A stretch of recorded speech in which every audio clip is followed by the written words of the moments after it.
Hey everyone, uh, thought I'd come on here and film a video.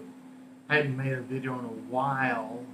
Been very busy, but honestly, I've become aware that telekinesis and moving cans around is wonderful. It's a wonderful thing, but my time needs to be spent in other spiritual practices, just for my own spiritual well-being. Um, what I wanted to come on here and talk to you guys today about is dreaming, how important a dreaming practice is to you. Dreaming is the number one intended human spiritual practice.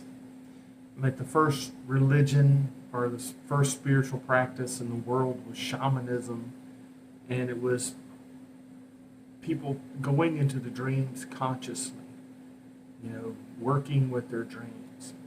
What's what spawned this topic with me was a Facebook post someone had made about using a Ouija board to connect with a departed loved one, which I advised against because a Ouija board, it's sold as a toy in the stores, is actually a very advanced tool because to use one correctly, you have to be sort of an advanced practitioner. You know, a Ouija board will pull anything in, and if you're disrespectful of the spirits that come through the Ouija board, they can cause bad things to happen to you. They can kick your ass. So the other spirits, the little wandering spirits, the things that come through the Ouija boards normally can do bad things to you if you piss them off. So I played with one my whole life, but I was never disrespectful of the spirits that came through, so everything worked out okay. No, but if you're gonna use a Ouija board, kind of off topic, but if you're going to use a Ouija board, you've got to know how to either cast a spell on the Ouija board to cleanse and purify it, dedicate it to allow a divinity spirit to sort of take control of the Ouija board to help guide you to the spirit that you're looking for. So it's sort of an advanced kind of thing that you can use. But what the advice that I gave instead of the Ouija board idea was to simply take a photo of their departed loved one and stare at it each night as they fall asleep. Hold it in their hand and stare at it. And as they're doing that, to send energy through the photo to the loved one and ask them to come and tell them that you need to see them. You want to see them, you miss them. And that energy will help them have energy enough to come to you in the dreams. It gives them energy to make contact with you. So, and do that every night, And that made me start thinking about the dreaming as a spiritual practice, and it is pretty much a complete spiritual practice. So, start off with someone who doesn't remember any dreams ever, hardly ever remembers anything. So you get a dream journal, and every morning you write something down. Even if you don't remember anything, just put a question mark. But you date it the night before. You wake up and you write whatever you remember down. Well, before long, you're going to be remembering so much information that you don't have time to write it down. It's going to be 6 or 7 dreams that you remember in detail a night. And as you shorthand these dreams every morning and put them into your journal, you're going to start to become aware that you're dreaming days or weeks worth of information in one night. So you'll have a dream that seems like it goes on for a week or two, and then you'll have another dream that goes on for a week or two, and they seem to be timelines running parallel with this timeline. And you start to become aware that your physical life is only a small slice of your true experience. So we only live a short time here, but people who remember their dreams experience way more life, way more experience here. They become wiser because they've lived longer, even though they're, 20, 30, 40 years old, but they've been working with their dreams for years and they have years and years of dream experience in these other timelines that they pull from. And, you know, talking about soul growth, talking about self development, huge, huge, huge thing to do. And then they get so good at remembering their dreams that they remember their dream while they're dreaming. They become lucid, they become aware that they're dreaming. Um, and then they start looking into ways to become lucid on purpose. And they find different techniques. A really good technique, one of the best ones I ever found, was to simply put your hand while you're awake in the normal world, put your hand on an object, a table, steering wheel, whatever it is, glass, whatever you can touch with your hand, and imagine that object becoming soft, bubbling, and try to force your hand through it. I'm glad that cut off. I don't know if that was messing the video up or not. It was loud. But try to, like if I put my hand on this table, I would imagine the table bubbling, and I try to physically push my hand through the table, not try to kill myself, but just I put pressure on it. Get in a habit of doing that, and eventually you're going to do it in your dream, and your hands are going to go through the object that you're holding in the dream. It's a really cool way to test, to get in a habit of testing things constantly.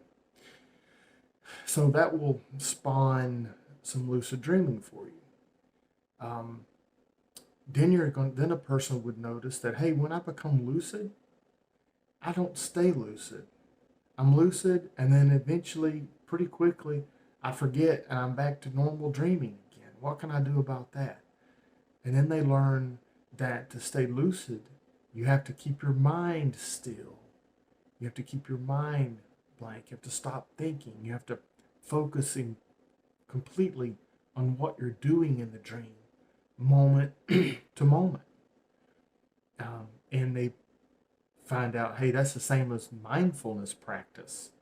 That's taught by lots of people. Zen Buddhism teaches it. Everyone teaches the mindfulness practice of focusing on what you're doing completely and silencing the mind. So if you're driving the car, you're aware of driving stuff, but you're also aware of how the steering wheel feels in your hand. If you're washing dishes, you're aware totally of how the dishes feel, how the temperature of the water.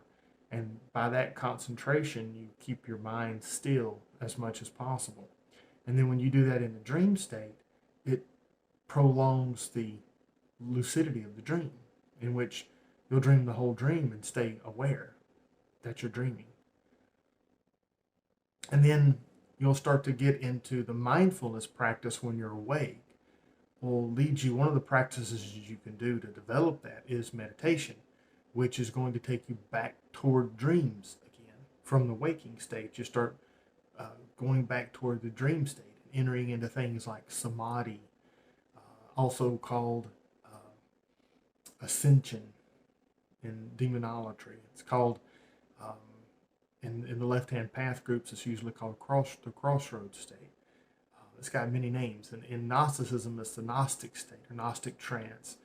In shamanism, it's the shaman state of consciousness, shamanic state of consciousness, I think they call it. I think it's called dream time by Aboriginals, but I'm not sure about that one. But you start getting into that, and then you'll have a experience of awakening, of enlightenment, and start going in the direction of Buddhism and things, all from, started with just recording your dreams, and you start getting into the meditation, which leads to actual spiritual awakening, where you see the light and all that kind of thing. Then you get real crazy with stuff, and you start leaving your eyes open when you meditate. And instead of seeing the things inside behind your eyelids, you see them out in the open room with you. I'm wondering right now if I need to share any more of this. Some things are secret, right? Some things just have to be discovered. And then you find that certain things can be externalized that affect the outside world. And then you figure out you can roll cans across the table and make people hallucinate. So, um, it's a process, but it all started with recording your dreams, right? Just recording your dreams. That's all there is to it. All this other stuff is, you know, all these practices is out there. It starts with the dreams, and guess what? When we die, that's where we go. That's where we go. Completely and utterly, all of our energy goes. So, an astral projection and stuff like that, that comes from that meditative state in which the visions start to come, and then we just imagine ourselves out of our body. The visions come, sleep sets in on the body, and we're out. So anyway, too much to cover in a video. I'm 11 minutes into this thing. But there's so much. But record the dreams. Progress. Start your spiritual practice. Organized religion is a joke. I don't want to offend anybody, but it's a joke. There is no spiritual practice in most organized religions. There is none. You're not gonna. They tell you to ignore your dreams. The scientists, all the scientific people out there tell you not to. Dreams are just random firings of the synapse in the brain. Unfortunately, we've all had dreams that predict the future, right? I've had hundreds of them, and exactly predict what's going to happen the next day. This has happened to me, so and everyone has. You ask anyone, just about everyone's going to say, "Yeah, I did. I dreamt this and that happened." See, that can't be possible if dreaming is just the random firing of the synapse. Science is way behind on this, and they better catch up. They're becoming obsolete. This awakening world that we're in is beginning to wake up. So, anyway, hope the video's not too long. I'm going to try to put my finger up here without a huge thumb coming at you. And cut this thing off. See you next time. Like and subscribe and all that good stuff.